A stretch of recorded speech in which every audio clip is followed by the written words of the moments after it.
નમસ્કાર ખેડૂત મિત્રો, સ્વાગત છે તમારું મારી યુટ્યુબ ચેનલ ઓફિશિયલ માહિતીમાં।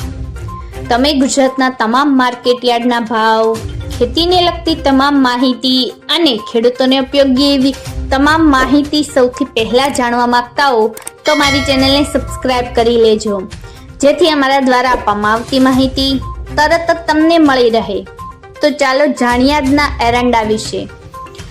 આ વર્ષે એરંડો તેજી મંદીવાળાના ખેલમાં 300ની સપાટીએ ચીપકી ગયો છે। ક્યારેક તેજીવાળા જોર કરે તો બજાર 1300 પ્લસ થાય છે, તો વળી મંદીવાળાનું જોર વધી જાય તો ફરી બજાર 300ની અંદર સરકી જાય છે। ટૂંકમાં લાંબા સમયથી એરંડાની બજાર ₹1300ની આસપાસ ઘૂમી રહી છે, જ્યારે બીજી તરફ એરંડાના ઊભા પાક પર છેલ્લા ભારે વરસાદે ખાસ તો અગત્યના એરંડા વાવેતરના માથે જ ઘા કરીને પાકને નષ્ટ થયાના રિપોર્ટ ખેડૂતો તરફથી મળી રહ્યા છે।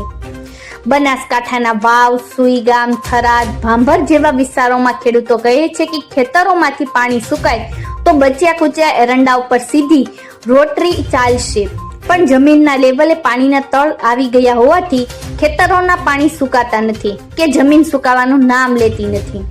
આજની તારીખે પાણી ભરાયેલા ખેડૂતોનો એરંડો ક્યારે બચ્યો નથી।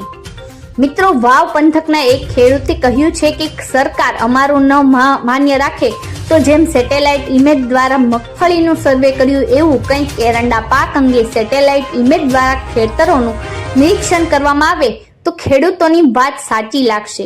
સરકારના કૃષિ વિભાગ દ્વારા એરંડા વાવેતરના આંકડા દર સપ્તાહે સતત અપ થઈ રહ્યા છે।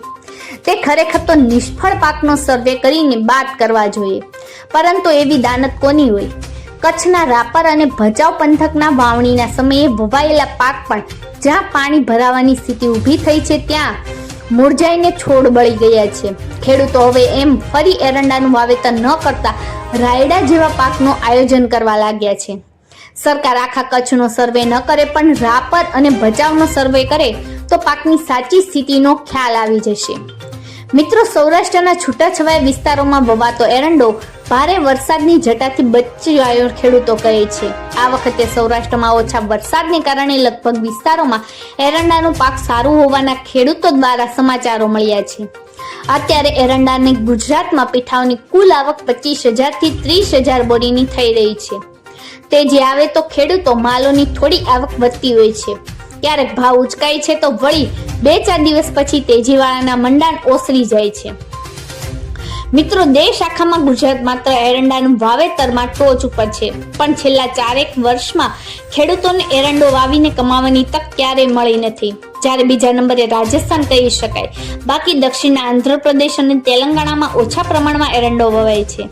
ગુજરાતમાં 22 સપ્ટેમ્બર સુધીના સરકારના કૃષિ વિભાગ દ્વારા નોંધાયેલા આંકડા કહે છે કે ગત વર્ષે આ સમયે એરંડાનું 5.99 લાખ હેક્ટરમાં વાવેતર થયું હતું, જે ચાલુ વર્ષે 10.65% જેટલું વધારીને વાવેતર 6.62 લાખ હેક્ટરે પહોંચ્યું છે। છેલ્લા 3 વર્ષનું સરેરાશ વાવેતર 6.94 લાખ હેક્ટર એટલે કે 7 લાખ હેક્ટર કહી શકાય। રાજસ્થાનમાં પણ એરંડાનું વાવેતર 18 થી 20% વધ્યાના અહેવાલ જોવા મળ્યા છે। મિત્રો, આવી જ વધુ માહિતી મેળવતી રહેવા માટે મારી ચેનલ સાથે જોડાયેલા રહેજો।